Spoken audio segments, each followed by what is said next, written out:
Quando triste no mundo sem consolação, desprezado sem ter quem me estende sua mão, lá do céu alguém me conduz.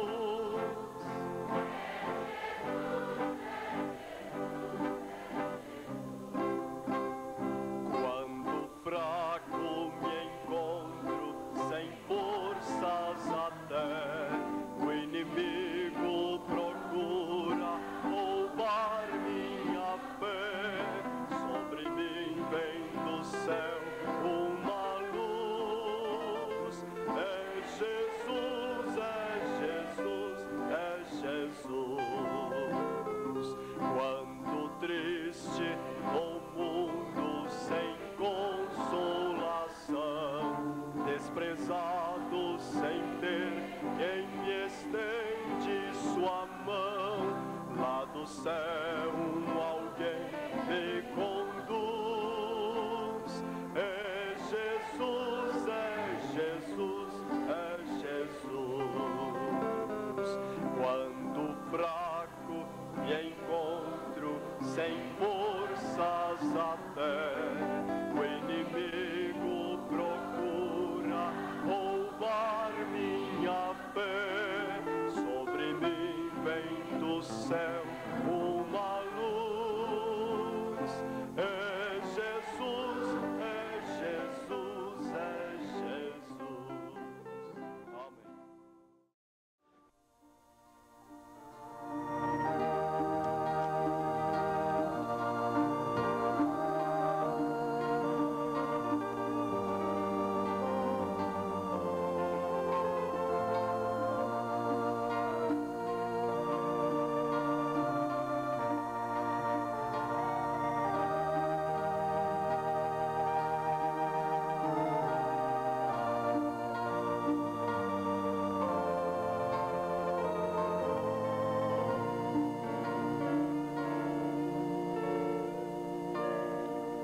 As minhas ovelhas ouvem a minha voz e eu conheço-as, disse Jesus. Amém? Deus abençoe. Nós vamos começar a nossa escola com aquela preleção que pode ser a escola também, não é? Estou com as duas matérias prontas. Mas como eu anunciei sexta-feira passada, nós teríamos aqui uma palavra para com esses irmãos que estão sendo indicados para servirem o diaconato, serem cooperadores para o diaconato, bem como para todos os diáconos e suas famílias. Então, nós teríamos a base para isto na mensagem, a ordenação de diáconos, o que deve muito interessar a toda a igreja, até as crianças. Nós vamos, em primeiro lugar, ler a Bíblia, vamos ficar de pé, fazer essa leitura, e depois nós trataremos objetivamente sobre o assunto.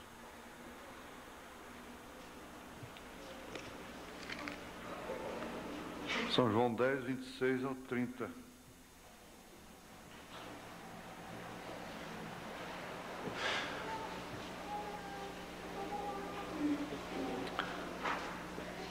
Mas vós não credes, porque não sois das minhas ovelhas, como já vos tenho dito. As minhas ovelhas ouvem a minha voz, e eu conheço-as, e elas me seguem. E dou-lhes a vida eterna, e nunca hão de perecer, e ninguém as arrebatará da minha mão.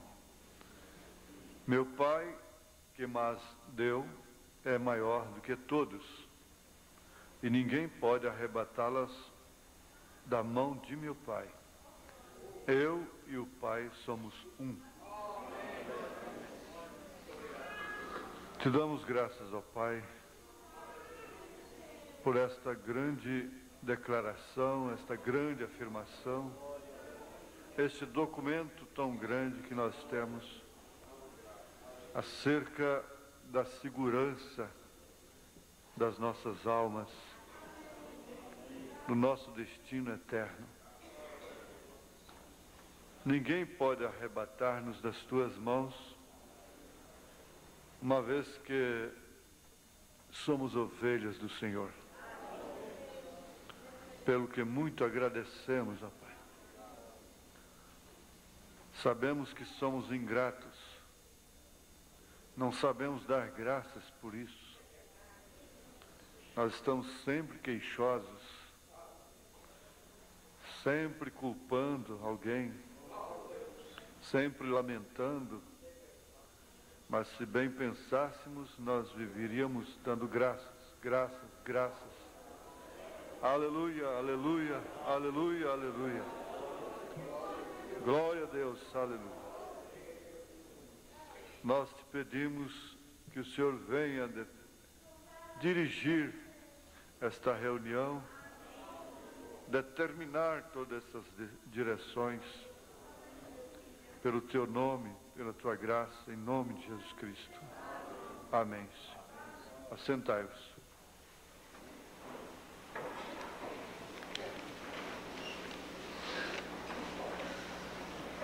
Será que nós conseguiríamos obter essas famílias aqui na frente? Os varões ali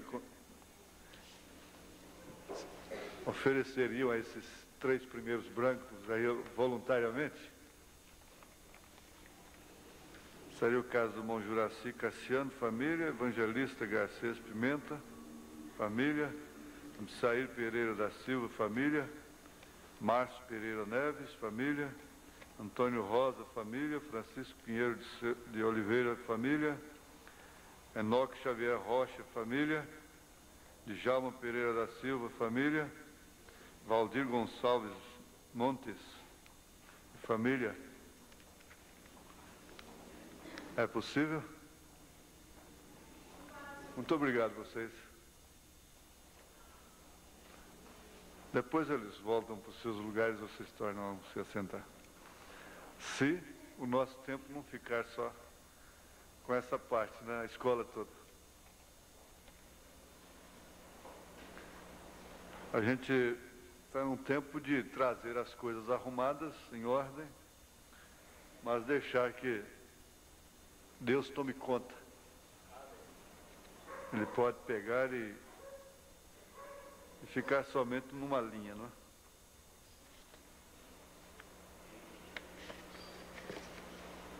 Eu quero fazer menção de início, quer dizer, vos conscientizar para o vosso relax, né? Ficar mais descontraídos. Vocês não estão obrigados a aceitar, reconhecendo que não tem condição atualmente, porque pode ser que não tenha condição hoje, tenha amanhã, mais tarde, né?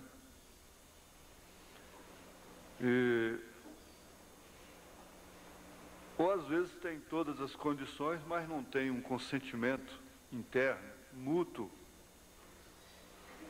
entre marido e esposa, e mesmo até filhos, o lar, não é?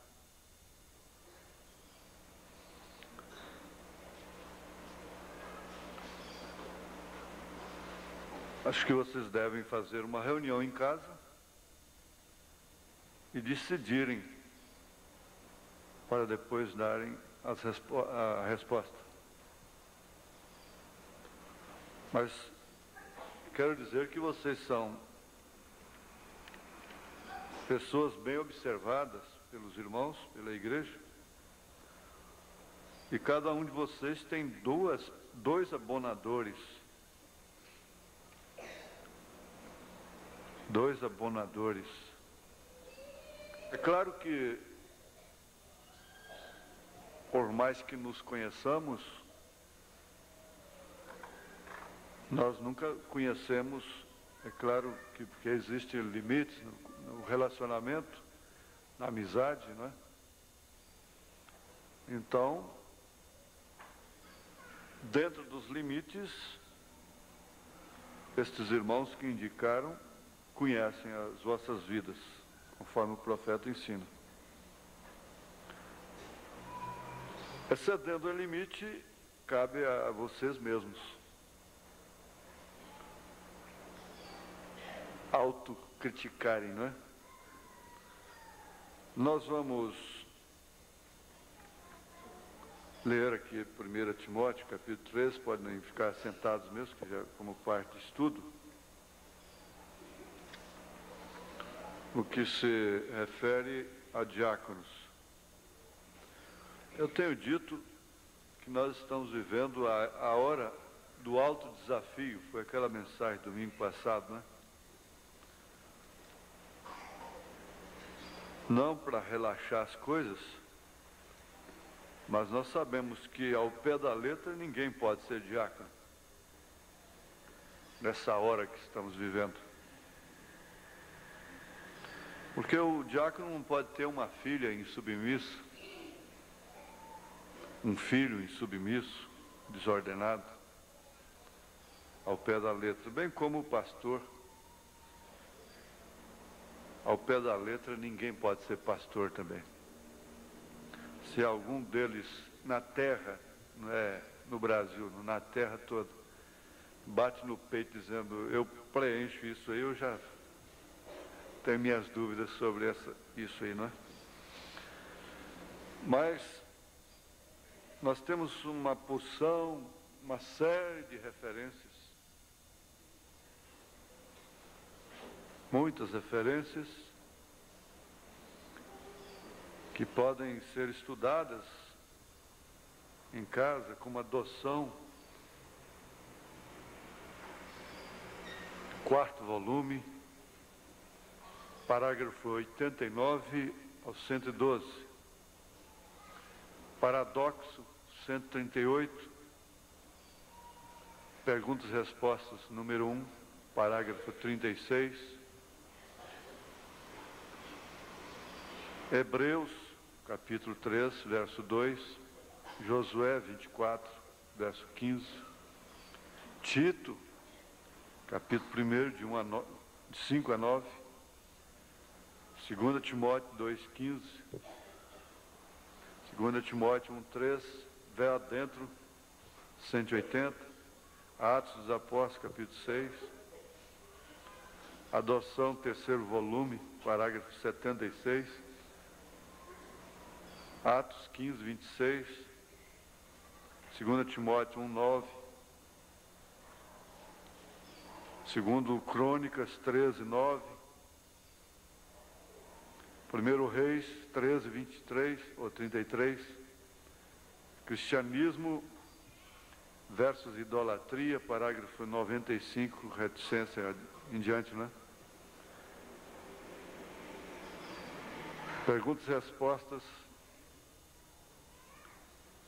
número 1, parágrafo 173, mensagem e identificação, parágrafo 56, casamento e divórcio, 155, e ainda cristianismo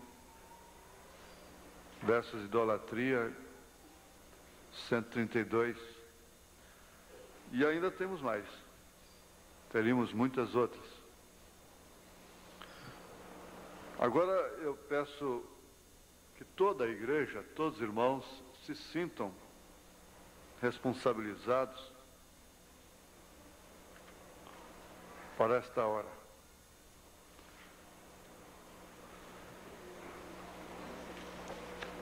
Eu acredito que todos estão conscientizados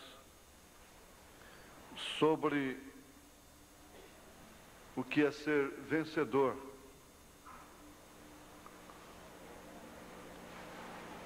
Sobre as lutas da vida. E você sabe quando você vence um espírito, vence uma luta. E nós estamos numa guerra que é composta de batalhas, batalhas, batalhas. Ora à margem de um rio, ora de trás de uma montanha, ora numa floresta, ora num vale, ora num brejo, ora na cidade, ora no campo, ora no ar, ora na terra, ora na água, no mar, e assim por diante. Mas você sabe, inclusive, que perder uma batalha não significa perder a guerra. Você entende quando você está vencendo. Você compreende. Quando você se dá por entregue, é vencido e se entrega. E quando você também não se entrega. Todo homem, toda mulher tem plena consciência quando está entregue ou não. Está rendido ou não. Às vezes fica amarrado, fica preso, mas ele não cedeu, não concordou com aquilo. Ele suspira pela sua libertação e qualquer oportunidade que Deus lhe dá, ele se põe livre. Então é muito diferente daquelas pessoas que se entregam, que se rendem e que concordam com o mal, que ao invés de estarem lutando, elas se rendem, concordam, passam até a defender aquele espírito. Eu acho que é o seguinte, muitas coisas eu tenho que comer, eu tenho que enfrentar, eu tenho que viver, mas eu não concordo com elas.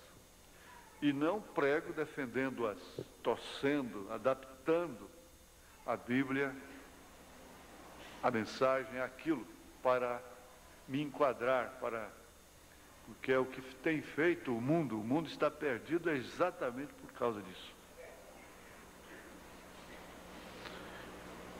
Torcendo as Escrituras para a sua própria destruição. Então não importa se essa mensagem, se essa Bíblia me condena, se até vou para o inferno, uma expressão bastante grave. Mas ela é a Bíblia. Ela é a palavra de Deus. E ela não pode ser torcida por causa da minha condição, por causa da sua condição. E esse é um segredo muito grande para vencer. Porque você não vence se você não estiver lutando. Quem seria condecorado por uma vitória, sendo que nunca teve uma luta? Ninguém, diz o profeta, pode ser condenado por estar lutando, por estar numa dificuldade, numa batalha. E isso é muito mal interpretado pelo espírito religioso. É torcido pelo espírito social. Às vezes o irmão cai numa dificuldade, numa batalha, numa luta, e ao invés dele ser ajudado, ele é condenado pelo espírito social, pela ordem social. Agora, é claro que nós estamos falando com segurança de que ninguém vai tomar estas coisas, esta luz, para cegar a si próprio e cair no abuso da graça. O irmão Branham disse que ele queria ser encontrado assim, lutando. E ele baseando-se, é claro, nessa escritura e as demais referências, vamos ler somente em relação aos diáconos, a partir do verso 8. Da mesma sorte, os diáconos sejam honestos, não de língua dobre, não dados a muito vinho. Essa escritura aqui, às vezes, dá margem para a doutrina de que, não sendo muito vinho, pode-se tomar pouco vinho. Inclusive, Paulo refere isso, dirige isto até às mulheres idosas, que não seja muito dadas a muito vinho, e que sejam boas conselheiras, orientadoras das mais novas. Mas isto vale muito a geografia também. A geografia influi muito nisso aqui. A tradição, os costumes, a criação, inclusive em região que o vinho era natural porque produz uvas no tempo certo, no tempo do frio, né? É aquele vinho natural. E tudo que você vê na Escritura, que te libera, o que te prende, que faz isto, faz aquilo, você quer revelado acerca do profeta, você vai lá no profeta. Então você encontra que ele chegou na Suíça e lá era tradição. O vinho. Inclusive até circunstancialmente, porque a água lá é insuportável, diz ele. Mas o que aconteceu? Ele carregava a sua vasilha com a sua própria água. Ele chegou na Alemanha, é tradição tomar cerveja, e os irmãos lá tomam cerveja. Também é a terra que fabrica a cerveja, não é? Porque cada país tem uma bebida típica, né? O Brasil é a cachaça, Estados Unidos é o uísque, a França é a vodka, e vai assim. E o vinho, Portugal, Espanha, esses lugares aí, cada um tem uma bebida tradicional. Então, ele não concordou que os irmãos tomassem cerveja, mesmo na Alemanha. Mas vamos passar só um pouquinho assim. Não cobiçosos de torpe ganância, guardando o mistério da fé em uma pura consciência, e também estes sejam primeiro provados, depois sirvam. Por isso eles serão cooperadores primeiro. Se forem irrepreensíveis. Irrepreensível é aquele que não tem que ser repreendido. Não tem acusações sobre si, não é? Da mesma sorte as mulheres sejam honestas, não maldizentes, sóbrias e fiéis em tudo. Elas, por serem esposas de diácono, não quer dizer que elas são diaconisas. E que elas têm que intrometer no serviço, e elas têm que saber o que os diáconos trataram na reunião. O homem que tem mulher curiosa, que quer saber tudo que passa, ele está desqualificado para essa missão, mesmo para o púlpito. Nós fomos ensinados, quando o irmão Green esteve aqui, estávamos num desespero tremendo sobre 1 Timóteo 3. Então ele, que conviveu com o irmão Branham, ele disse, olha, a exigência sobre o diácono é mais do que sobre o pastor. E ele explicou por quê. Porque você tem que falar com a família pessoalmente. Você tem que falar com a menina ali, com a moça, com o rapaz,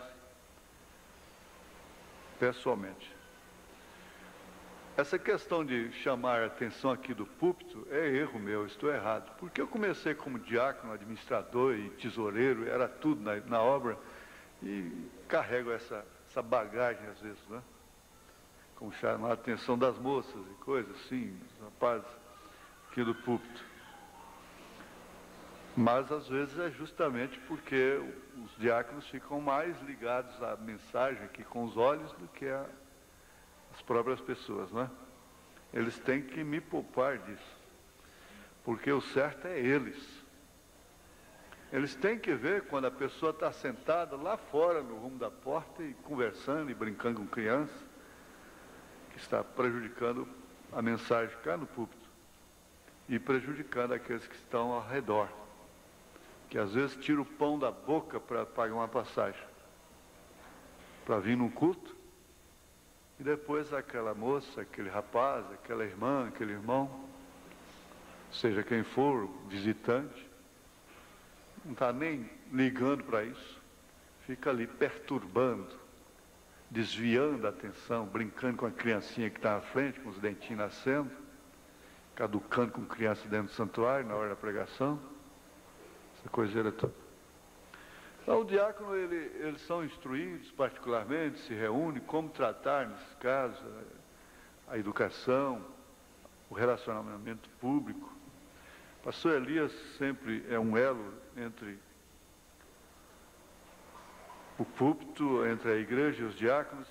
Eles estão frequentemente se reunindo, estudando essas coisas. Então não é para o pastor estar chamando a atenção. O pastor entra para... Ele doutrina aqui do púlpito, orienta, como estou fazendo, conscientiza a igreja, doutrina a igreja, exorta, redargua, anima, prega a palavra, não é? Mas a manutenção legal da ordem é com os diáconos. Eles são policiais. Eles são amparados pela lei do país para manter a ordem na reunião. De forma que eles assumem sobre si uma grande responsabilidade e eles devem ser alvos de muito respeito, de muita consideração por parte da mocidade. Por isso o diácono não pode ser muito popular e está com companheirismo específicos dentro da igreja ou lá fora. Ele deve ser um homem que é exemplo na comunhão, na ceia. Quando termina a ceia, ele não está fazendo companheirismo lá fora. E assim, ele está sujeito a cumprir, em primeiro lugar, de uma forma legal a ordem da igreja. A sua família sofre muito. Porque nem sempre as esposas podem ir embora. Às vezes tem que esperá-los. Vocês têm que pensar em tudo isso. Tem dia que demora mais. Um dia que vai ficar de plantão. Tem dia que precisa visitar. E assim por diante. É uma posição muito boa mesmo, muito, muito importante, por isso ela se torna uma das mais importantes que existe. Porque os que servirem bem como diáconos adquirirão para si uma boa posição e muita confiança na fé que há em Cristo Jesus. Ele, como toda a igreja, não pode dispensar definitivamente o seu culto doméstico. A sua orientação doméstica, a leitura sistemática da Bíblia, da mensagem, a oração, Porque quando ele toma conhecimento de um caso, ele não tem, assim, legalismo nele, porque às vezes ele vai chorar como se fosse sua filha, se fosse seu filho. De forma que a coisa é muito sublime, é muito sublime. O irmão Branham disse: é muito frequente, de acordo com o regime interno da igreja, todo ano os diáconos ou administradores automaticamente completam o seu tempo, e se eles quiserem voltar, tudo bem. Se eles não quiserem voltar, então eles podem colocar alguns em seus lugares, que este conselho tenha demitido. Essa mensagem veio também trazer um fôlego, porque nós pensávamos até então que uma vez diácono, diácono para sempre. Então ela trouxe esse alívio, porque às vezes alguns, muito sinceros, haviam chegado à conclusão de que, pelo menos por um tempo, eles teriam que se assentar. E muitos deles, pela sinceridade, pelo temor a Deus, não o faziam, até que essa mensagem chegou. Ela chegou na hora certa, como todas as mensagens. Agora nós vamos passar aqui, o ofício de um diácono é um ofício muito importante. Está no parágrafo 6. Eu quero que vocês, cada um de vocês, adquiram a mensagem dessa, a ordenação dos diáconos. O diácono precisa ter a ordem da igreja, Deus em simplicidade, a ordenação de diáconos, como todas as mensagens. Mas, é claro, o que se refere, essa lista aqui que eu citei aqui, não é? Não falei na ordem da igreja, Deus em simplicidade, e tem esse monte de referências, que de uma forma ou de outra, elas estão vinculadas ao ministério do pastor e do diácono. Então, o ofício de um diácono é um ofício muito importante, e uma grande honra ao Senhor ser um diácono na igreja. E assim, na reunião, outra noite, um certo homem foi chamado até mim. E quando, encontrando com o pastor, esta última sexta-feira, na qual foi reconhecido por este homem, que este era um homem honrado e justo. Um jovem homem que eles haviam encontrado não estava exatamente qualificado, não porque ele não fosse o tipo correto de homem, um que foi sugerido por um dos homens honrados de nosso conselho de administradores.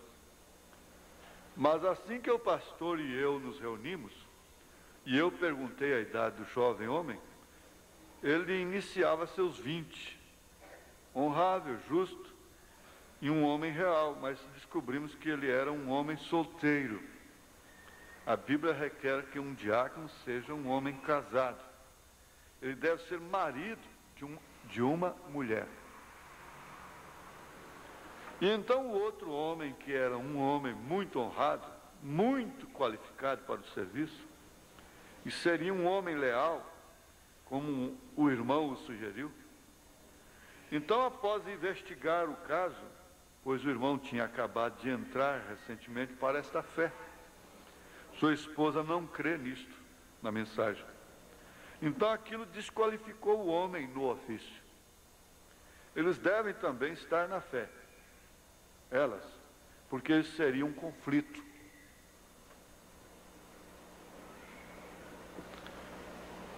Agora, eu não posso ler tudo ao pé da letra. Nós vamos interpretar aqui, ver aqui um significado da palavra honrado. Honrado significa aquele que tem honra.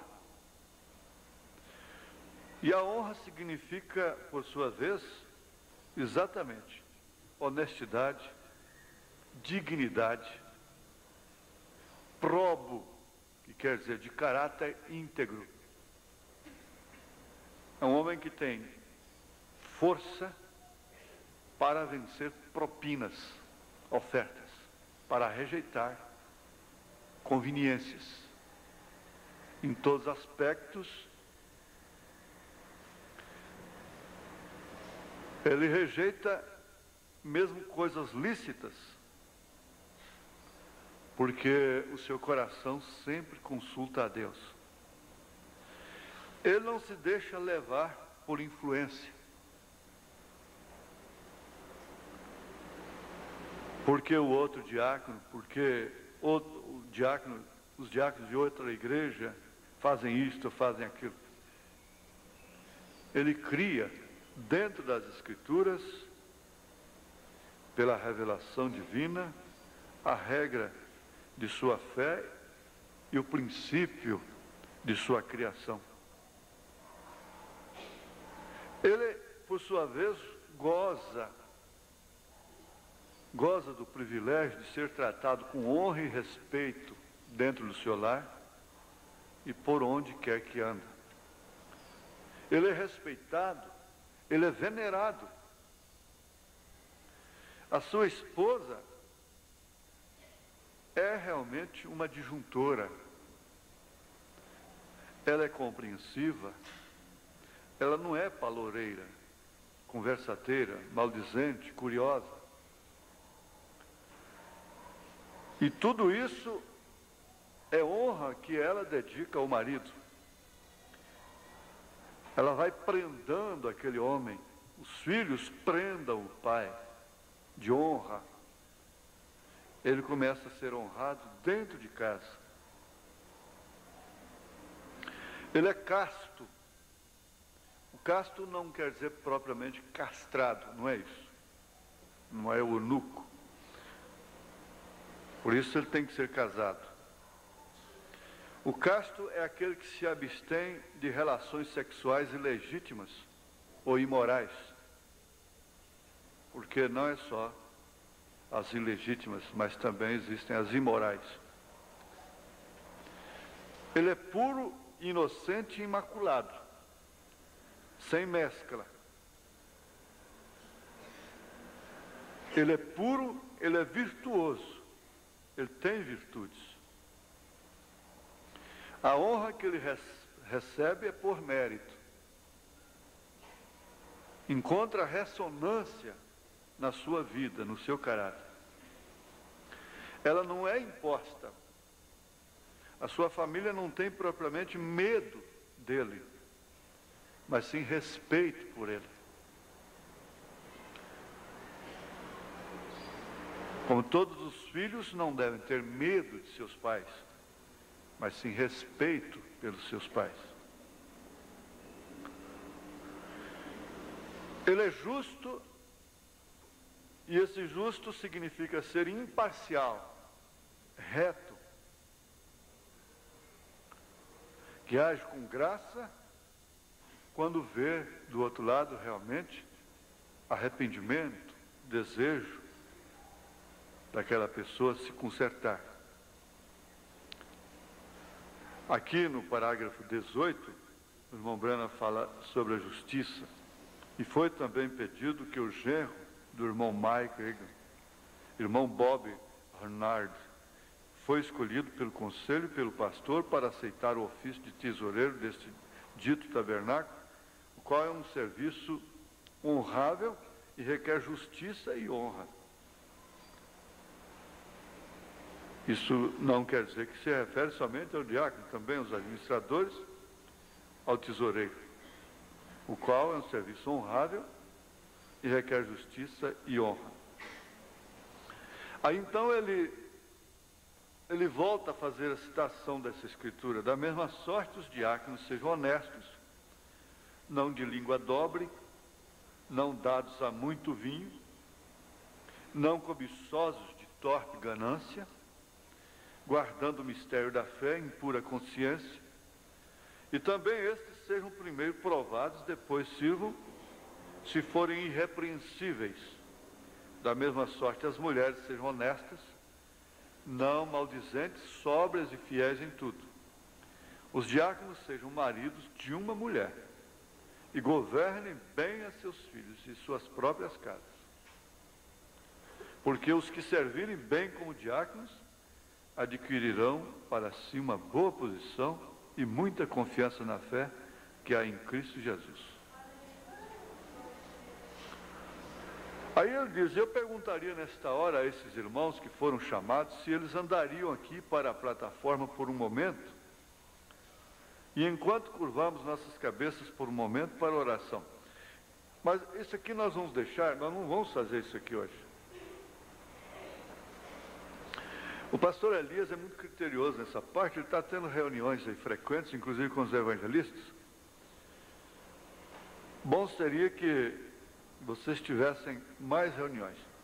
Se qualquer um de vocês sentir-se honrado por essa convocação, é claro que todos vão sentir-se, mas se encontrarem em certa dificuldade na vida, que às vezes depende de uma conversa comigo, particular no escritório, então venham falar comigo. Agora,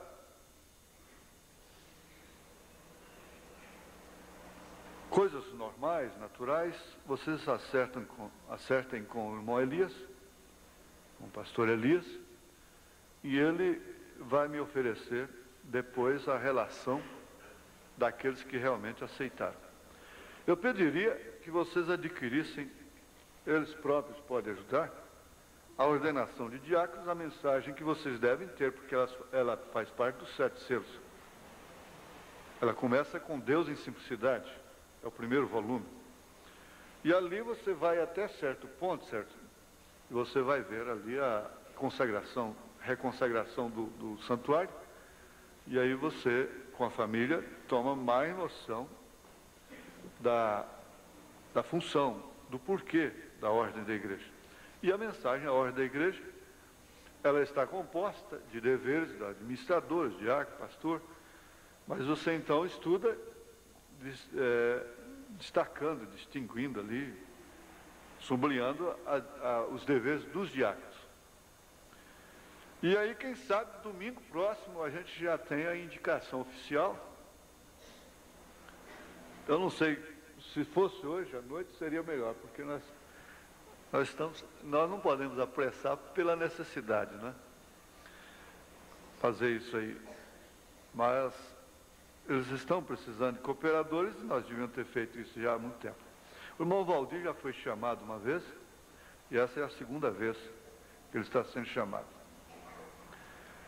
Pois bem, então nós vamos ficar por aqui. Eu acho que está bem entendido. Teria alguma pergunta que teria lugar aqui publicamente, não? Da vossa parte? Não? Não há. Então faz o seguinte, vocês, como é, irmão Elias, vocês reuniriam hoje ainda? Depois da escola? Depois da escola mesmo? Vocês ficariam aí? Está bem. Então, aí vocês vão se munir dessas mensagens. Se der para fazer esse estudo hoje ainda, tudo bem, se não, o que vai fazer?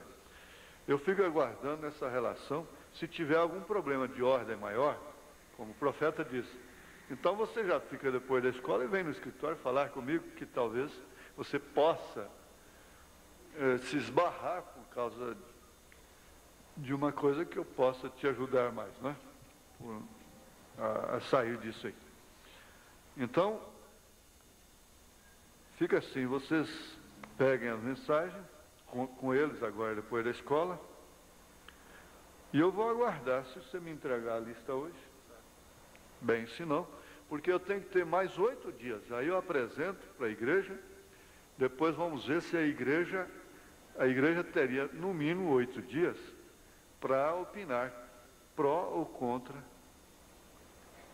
Tiver alguém, se você tem alguma coisa contra alguns desses irmãos, então vocês devem procurá-los pessoalmente, dizer, ó irmão, acho que você deve deixar mais para frente Qualquer coisa assim, não é? Mas a igreja terá 8 dias para fazer isso, para depois, o profeta disse, se você não falar aqui, você não tem nada que falar lá fora. Nós temos que aprender isso. Pois bem, vocês fiquem à vontade. Se tiverem que voltar com seus filhos lá para os seus lugares, se estiver bem aí, os irmãos aí são soldados, né? Eles ficam em pé mesmo. Vamos agora para o nosso estudo.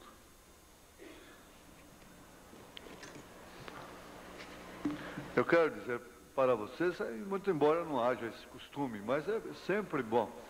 Se você quer ajudar num culto, você não tem que desviar a atenção, você não tem que estar conversando, você está ajudando a si próprio, prestando adoração, e você está ajudando os outros, está cooperando com a atmosfera do culto. E não é só isso não, às vezes está lendo a Bíblia, às vezes não lê em casa, não tem tempo. Quando chega na igreja, então é hora de ler a Bíblia. É hora de ler a mensagem. São linhas diferentes. Mostra que você está numa linha diferente. O espírito tem alguma coisa errada ali. Mesmo lendo a Bíblia. Ah, mas estou lendo a Bíblia. Você veio para ouvir ou para ler a Bíblia? Ler a Bíblia você lê em casa. Ou então, antes do culto, você segue, lê, medita, né? Coisa e tal. Então, vocês...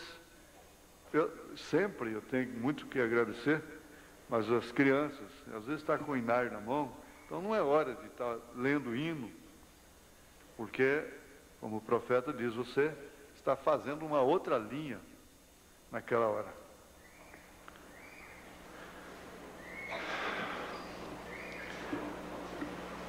A revelação de Jesus Cristo. Vamos cantar um hino para fazer aqui uma separação.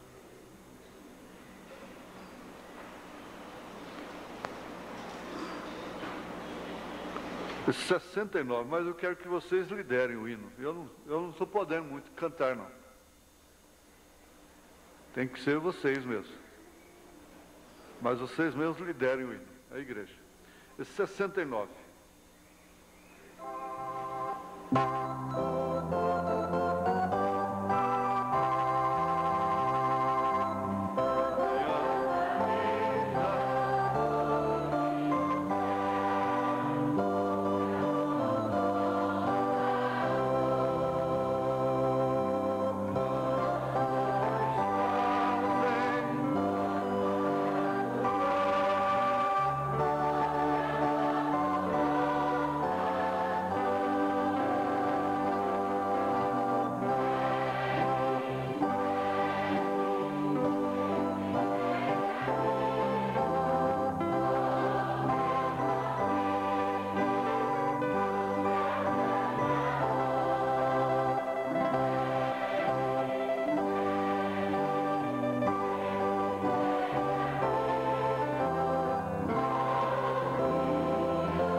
Muito obrigado. Vocês cantarem tão bonitos.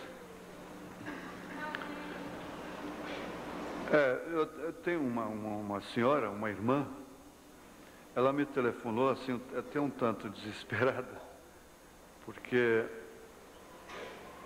ela trabalha com cabelos, e ela disse assim, olha, uma senhora foi agredida, atacada, violentada, e cortaram o cabelo dela, porque tinha o cabelo longo. E o senhor precisa avisar as irmãs para ter cuidado com seus cabelos. Ter cuidado porque eles estão atacando. Olha, isso não é para ninguém viver assombrado, é claro. Então, ela está meio preocupada com isso. Eu disse, não, eu vou avisar para as irmãs. Mas as irmãs não andam. Eu não creio que aquela senhora também estava passeando por aí, não é? Mas, assim, um certo cuidado, no ônibus, uma coisa assim, é bom, né?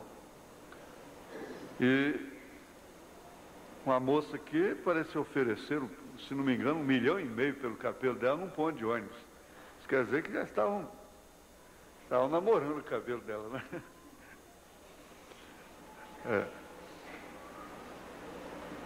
Mas elas não querem deixar o cabelo crescer, mas querem comprar cabelo, né? Isso é para, conforme a hora, a festa, então elas põem depois. Vamos continuar aqui o nosso trabalho. Essa revelação sobre a unicidade, ela nunca é velha, ela nunca satura a igreja. Porque, na verdade, essa unidade, ela é que representa realmente o casamento. Porque o casamento, ele não é o dia que o casal vem aqui na frente se casar, lá no juiz, depois vem para a igreja. O casamento é até que a morte os separe, né? E deve ser o princípio de uma verdadeira unidade.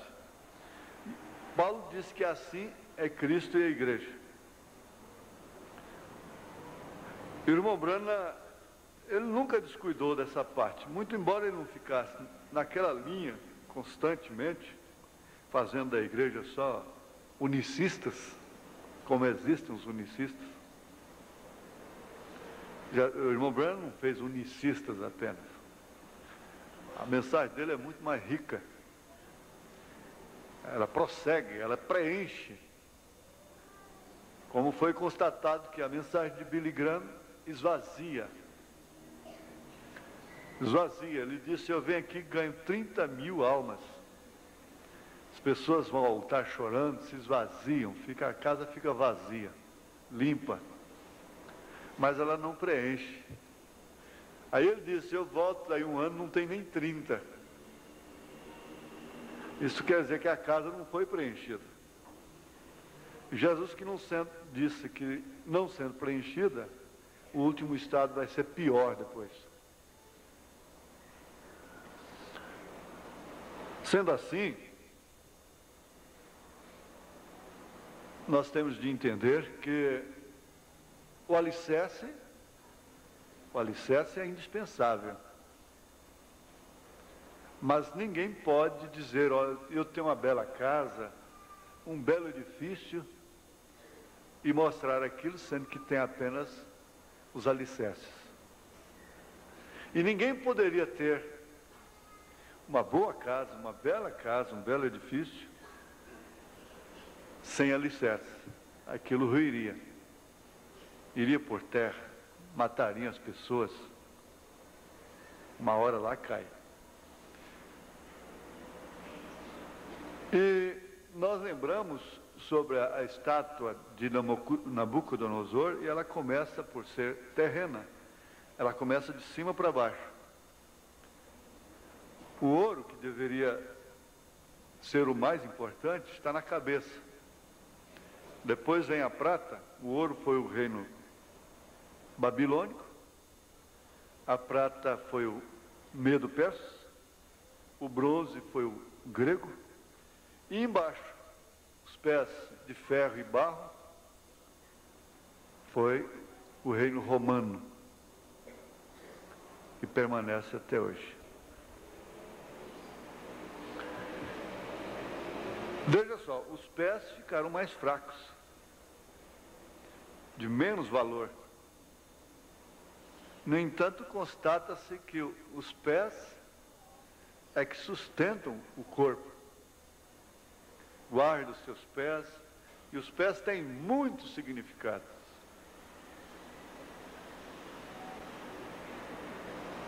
Aqueles que sabem melhor, explicam melhor, é claro, sobre a influência que existe nos pés, dessa ligação até com o cérebro. Por isso que eles recomendam, às vezes, andar descalço, em pedregulho, para massagear, massagem que vai refletir até no cérebro, em todo o corpo. E aquela descarga, não é recomendado viver somente calçado de borracha, tênis, essa mocidade que só anda de tênis agora. Eles não são conscientizados sobre isso. Há quem possa explicar isso bem melhor, de acordo com a ciência mesmo. Mas nós precisamos de descargas, não é? Eu quero enfatizar isso, que a estatura do varão perfeito, ela começa bem larga. O fundamento lá é a fé. E veja esse quadro aí, como ele é importante. Já pensou se o nariz dela não fosse daquele jeito? Ela é tão bonita, mas se não fosse os olhos, é composto. Essa composição é de detalhes, de escalas. Isso aí forma o corpo perfeito. Então nós não vamos dispensar esse detalhe, por já sermos esclarecidos. Fora disso, as fitas viajam por aí, no evangelismo. E também temos os nossos visitantes, que precisam e merecem conhecer estas coisas. Os teólogos modernos não concordam comigo, diz o profeta, segundo o que saiu publicado numa grande revista cristã, a qual diz: esse ensino sobre a Trindade se encontra no próprio centro e coração do Antigo Testamento. Está igualmente centralizado no coração do Novo Testamento. Tanto o Antigo como o Novo Testamento se opõem à ideia de que há mais de um Deus, afirma o profeta. Não obstante, o Novo Testamento ensina com semelhante clareza que o Pai é Deus, e o Filho é Deus, e o Espírito Santo é Deus, e que esses três não são três aspectos da mesma pessoa, mas três pessoas numa verdadeira relação pessoal entre si mesmas. Isso entre aspas, assim dizem eles, não é? Ali temos a grande doutrina das três pessoas, porém um Deus. Isso entre aspas, assim dizem os teólogos. Mas também eles dizem, Deus, segundo a Bíblia, não é somente uma pessoa, mas três pessoas num Deus. Esse é o grande mistério da Trindade, assim dizem eles. Certamente o é. Como podem três pessoas serem um Deus? Não somente, não há lugar na Bíblia para provar isto, mas esta doutrina mostra ainda uma falta de raciocínio inteligente. Três pessoas distintas, embora se identifica substância, são três deuses, ou o idioma tem perdido seu sentido completamente. Escutem estas palavras outra vez. Eu sou o Alfa e o Ômega, o princípio e o fim, diz o Senhor, que é, que era e que há de vir, o Todo-Poderoso. Isto é deidade. Deidade em Jesus Cristo. Isso não é simplesmente um profeta. Jesus não foi apenas um profeta, um homem. Isto é Deus. E não uma revelação de 3 pessoas, mas um Deus, o Todo-Poderoso. Ali no princípio da igreja, na primeira era lá, não creram em 3 deuses. Tanto que eles nunca batizaram em nome do Pai, do Filho e do Espírito Santo. Eles batizaram em nome do Senhor Jesus Cristo. Você não pode encontrar essa classe de doutrina entre os apóstolos. Não. Foi depois da era apostólica que esta doutrina entrou e verdadeiramente chegou a ser uma doutrina fundamental no Concílio de Nicéia, 325 anos depois de Cristo. A doutrina da deidade causou em Nicéia uma separação em 2 sentidos. E dessa separação saíram 2 extremos. Um simplesmente foi ao politeísmo, crendo em 3 deuses. E o outro foi ao unitarismo. Naturalmente, isto tomou um tempo para se desenvolver, porém sucedeu, e o temos hoje em dia.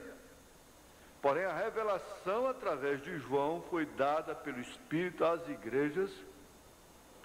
Foi: eu sou o Senhor Jesus Cristo e sou a plenitude, não há nenhum outro Deus. E ele pôs seu selo sobre esta revelação. Considere isto: quem foi o pai de Jesus? Mateus 1,18 diz: achou-se ter concebido do Espírito Santo. De quem a mulher concebe, ali está o pai da criança. Porém, Jesus mesmo disse que Deus era seu pai. Deus, o Pai, e Deus, o Espírito Santo, como frequentemente expressamos estes termos, fazem ao Pai e ao Espírito um.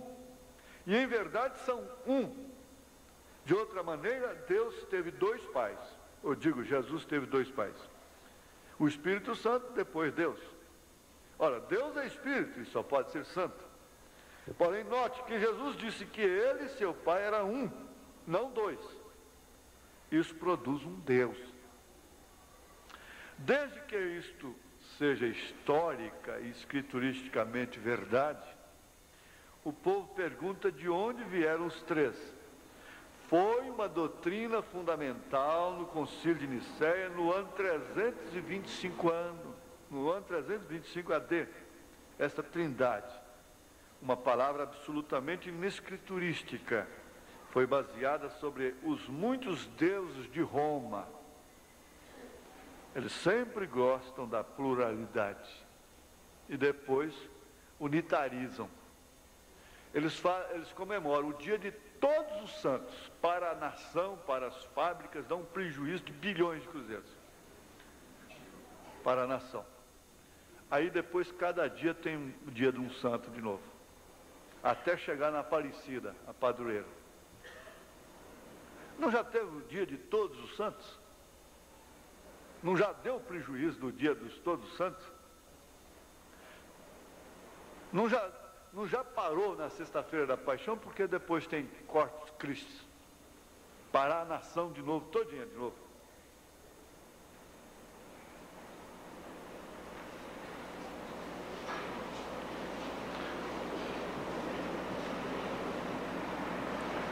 Note que Jesus disse que ele e seu pai eram um. São João 10, 30. Não 2. Ele disse: eu e o pai somos um. Isso produz um Deus só. Desde que isso seja histórico e escrituristicamente verdade, o povo pergunta de onde vieram os 3. Foi uma doutrina que surgiu 325 anos AD e foi baseado sobre os muitos deuses de Roma. Os romanos tinham muitos deuses aos quais oravam. Também oravam a seus antepassados por considerá-los como mediadores. Foi somente um passo para dar nomes novos a deuses antigos. E agora temos santos para torná-lo mais bíblico. Assim sendo, em vez de Júpiter, Vênus, Marte, os quais eles adoravam, etc., temos a Paulo, Pedro, Fátima, Cristóvão, Aparecida e assim por diante. Eles não podiam fazer com que sua religião pagã funcionasse com um só Deus, portanto dividiram em três e fizeram intercessores dos santos, tal como haviam feito de seus antepassados.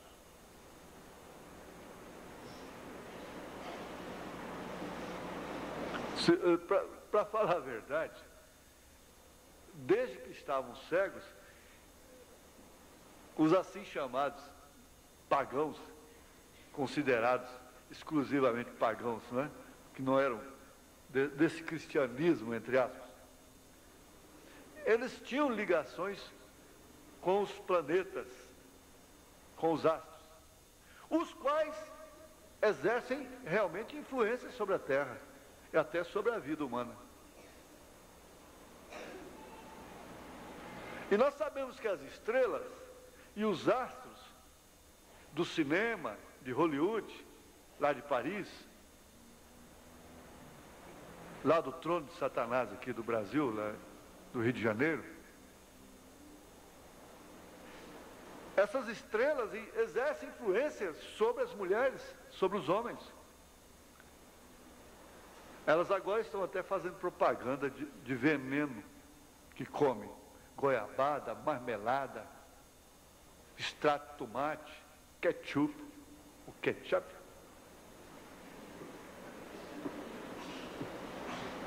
Elas estão exercendo influência sobre as crianças.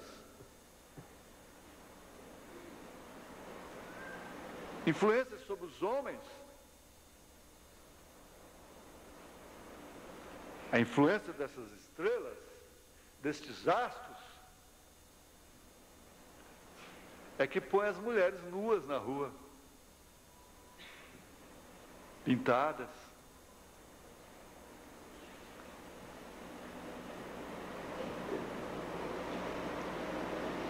Agora simplesmente trocaram isso. Trocaram. Desde então o mundo não tem podido compreender que há somente um Deus com 3 ofícios ou manifestações. Mas voltando um pouquinho atrás, Pedro foi um grande astro de Jesus. Vós sois luzes. E qual a influência que Pedro causa sobre o povo? Suas cartas. Qual a influência que Maria causa sobre as mulheres deste país? Qual a influência?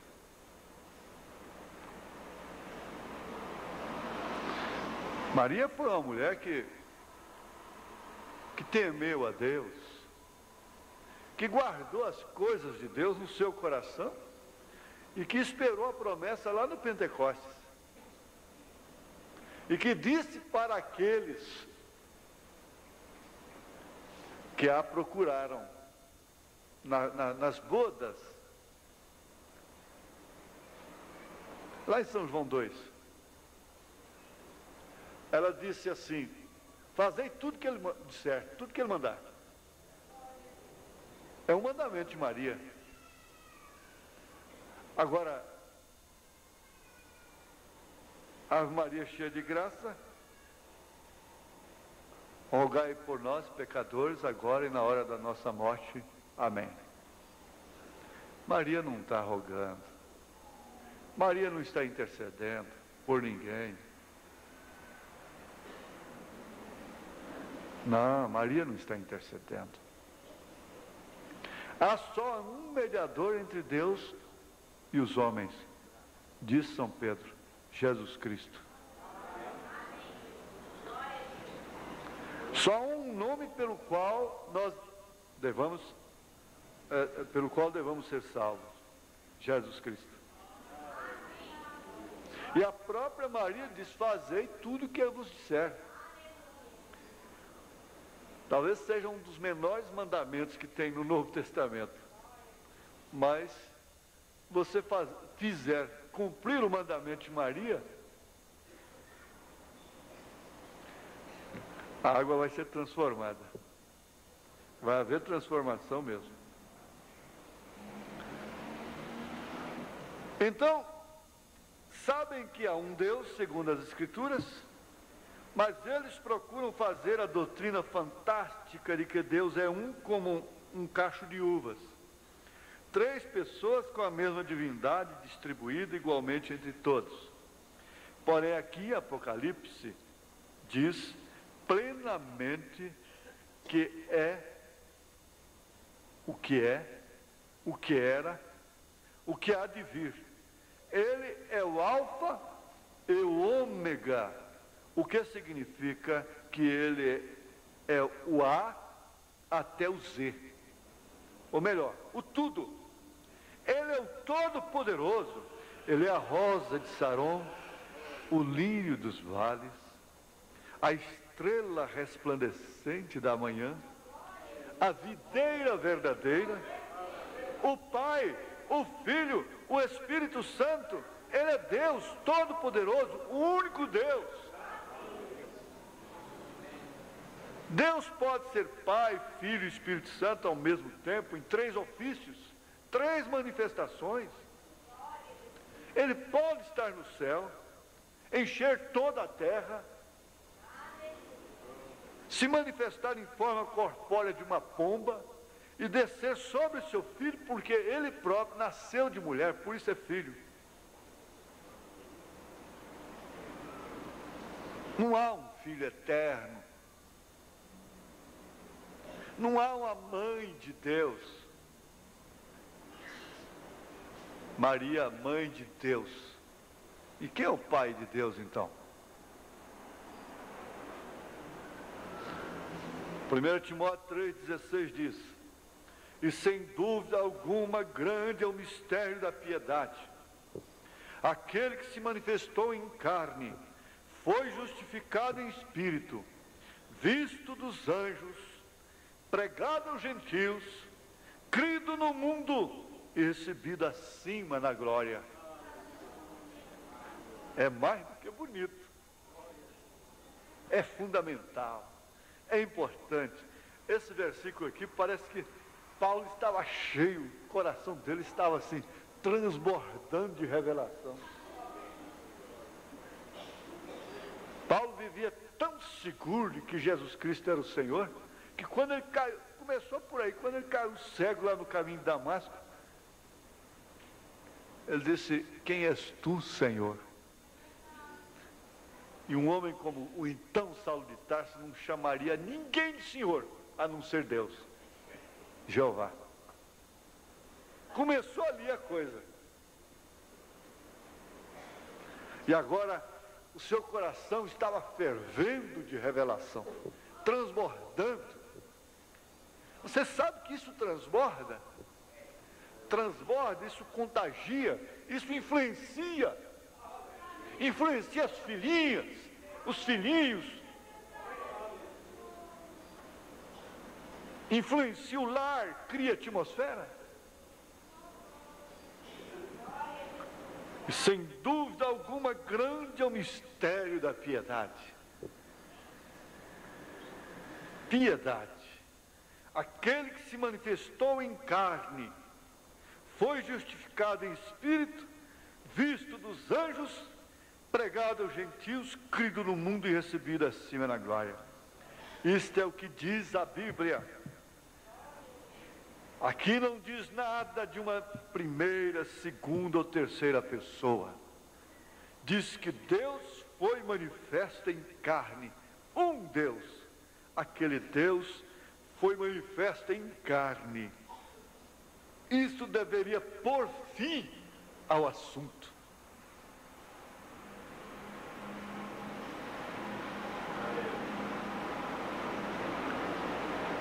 Um evangélico não tem que pregar para católico mais. Porque os padres já estão pregando muito melhor do que muitos evangélicos a salvação. Eles estão pregando muito melhor do que muitos evangélicos. Os evangélicos não têm que pregar a Trindade para a Igreja Católica, porque ela é mãe dessa doutrina. Ela está na testa dela. E os evangélicos estão com isso na testa.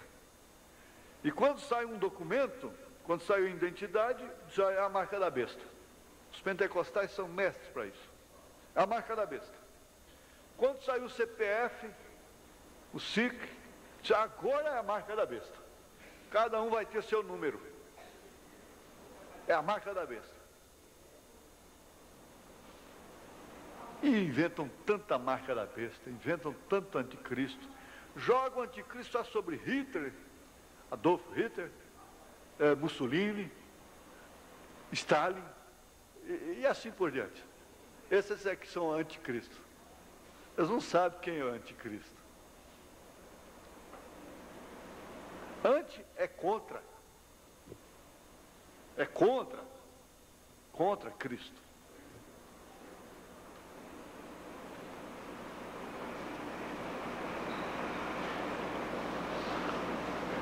Isso deveria pôr fim ao assunto, porque isso tem muito a ver com a sua revelação, que é uma grande piedade, é uma grande piedade de Deus, é um grande mistério. Ele, como Deus, habitar num homem como você, como eu, numa mulher como você, numa carne tão inflamada por uma língua que muda até o curso da natureza, que está cheia de peçonha, de veneno, de maldade, inflamada por olhos maliciosos, por ouvidos agravados. Agora Deus, nessa grande piedade, vem e habita em seres como nós,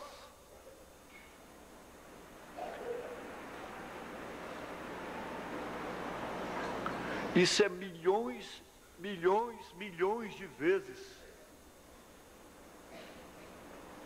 pior, mais humilhação, milhões de vezes do que você cair dentro de uma fossa, dentro de uma privada. Um Deus tão puro, aquela glória que mente nenhuma pode imaginar, vir habitar em homens. Isso é muita piedade.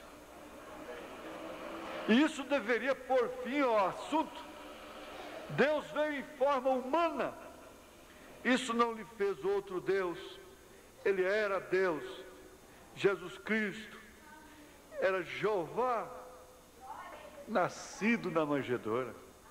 O mesmo Deus. Foi uma revelação então, e é uma revelação agora. É um Deus. E agora, sempre repetindo aquilo, nós que estamos dizendo amém, e às vezes dizemos assim, não é mais tempo de nós estarmos estudando isso, quem sabe?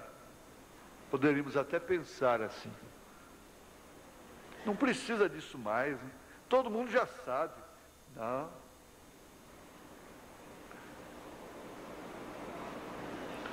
Você se esqueceu. Nós nos esquecemos de quando nós estarmos do outro lado da divisa e ouvíssemos uma mensagem como esta, ela nos poria várias noites sem dormir, como aconteceu conosco.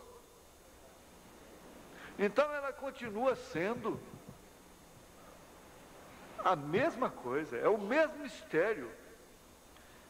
Voltemos à Bíblia para ver o que ele era no princípio, segundo a revelação que ele deu de si mesmo.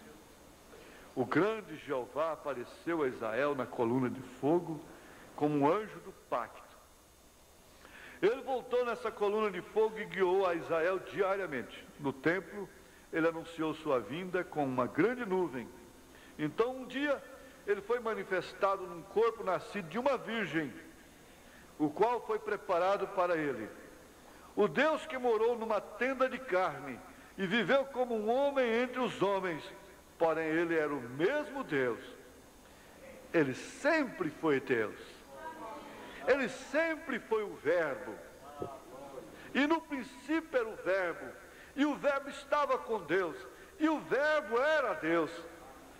E todas as coisas que foram feitas por Ele. Nada do que foi feito sem Ele. São João capítulo 1. A Bíblia ensina que Deus estava em Cristo. O corpo era Jesus. Nele habitou a plenitude da divindade corporalmente. Nada pode ser mais claro que isso. Mistério? Sim, porém plena verdade. Não pode ser mais claro. Assim sendo, se ele não foi 3 pessoas ontem, tampouco pode ser 3 pessoas hoje. Um Deus, e este mesmo Deus foi feito carne. Perguntei no rádio ontem.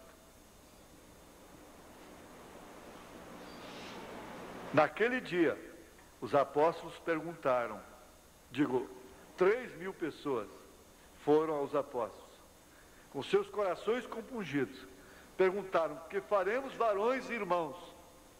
Pedro disse: arrependei-vos e cada um de vós seja batizado em nome de Jesus Cristo, para a remissão dos pecados, e recebereis o dom do Espírito Santo. Então, como é que recebe o dom do Espírito Santo? Aí eu fiz a pergunta: se os apóstolos viessem hoje, levantassem hoje, Pedro levantasse hoje, e o mundo fosse perguntar para ele: que faremos? Pedro iria dizer: olha, você se batiza em nome do Pai, do Filho e do Espírito Santo. Não.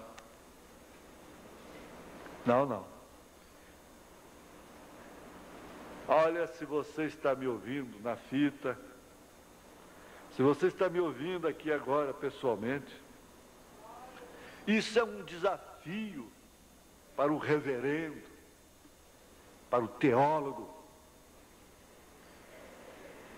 Você prega que Jesus Cristo é o mesmo ontem, hoje e eternamente, e você não pode discordar disso. E como é que você poderia dizer que os apóstolos mudaram? Me mostra uma referência bíblica onde os apóstolos usaram os títulos. E se Pedro levantasse hoje, qual seria o conselho dele? Ele teria que passar uma borracha em Atos 2, a partir do verso 37. Teria que apagar. Apague esta Bíblia. Mas se o autor continua sendo o mesmo, apague esta Bíblia.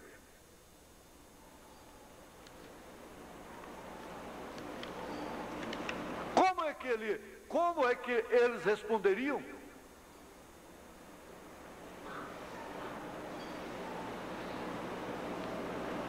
Leia Atos 2, a partir do verso 37. E chama Pedro agora, no século 20. Como que ele responderia?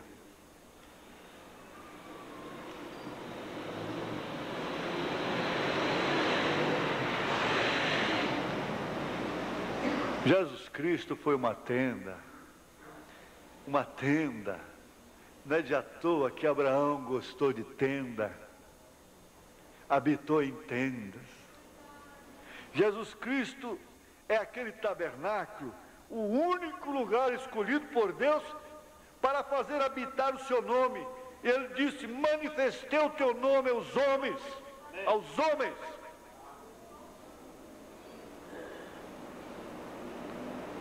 O filho que estava no seio do Pai, este o fez conhecer. Eu continuo vos desafiando nesse evangelismo. Aqui está o verdadeiro evangelismo da noiva.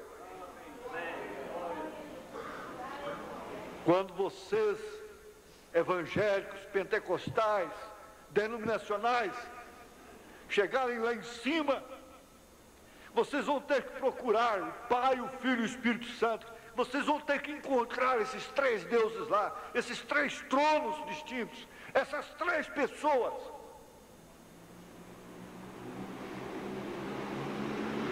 E se vocês não encontrarem, e tiverem ainda a oportunidade de fazer uma pergunta lá em cima, onde está o Pai? Jesus vai dizer assim: vocês estudaram tantos anos lá na terra, se formaram, adquiriram títulos, leram tanto São João capítulo 14, interpretaram somente o pronome, rogarei o Pai e Ele vos mandará um outro Consolador, mas não souberam analisar o verbo. Estou há tanto tempo convosco, Filipe, e não me tendes visto. Quem vê a mim vê o Pai. Voltem lá para a terra, vê se vocês conseguem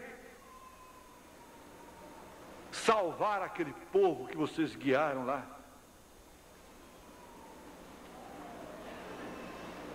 Voltem para lá. Para que essa Bíblia? Para que esse São João 14? Para que esse Atos 2 na Bíblia?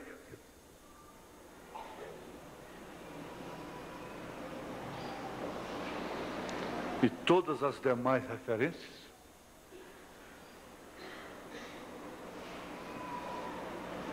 Mas vamos voltar aqui um pouquinho. O Deus que morou numa tenda de carne e viveu como um homem entre os homens, porém ele era o mesmo Deus. Isso é que é o mistério. Esse não é o mistério da iniquidade, esse é o mistério da piedade.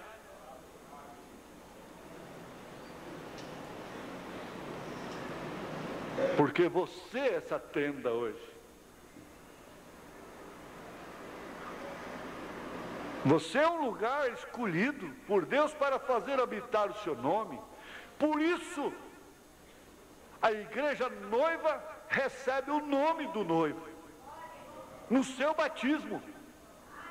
Se batismo não tem significado e pode ser feito de qualquer forma, pode haver uma negociação política no ecumenismo e aceitar aspersão, e imersão, e títulos, e para lá e para cá, desde que seja na doutrina mãe da Trindade, que é a marca da besta na testa,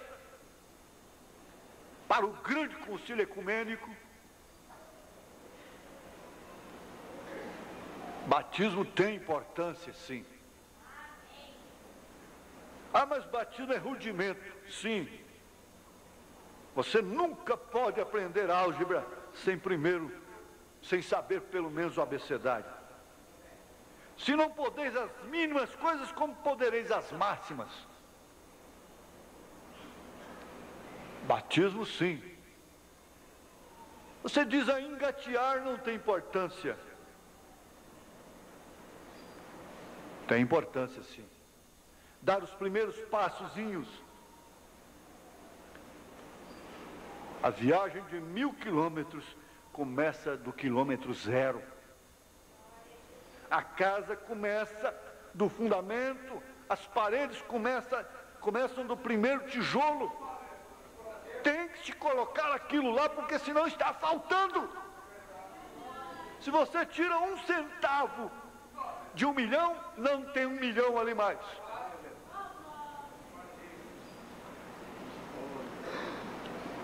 E o corpo de Jesus é perfeito. Perfeito, perfeito. Está completo.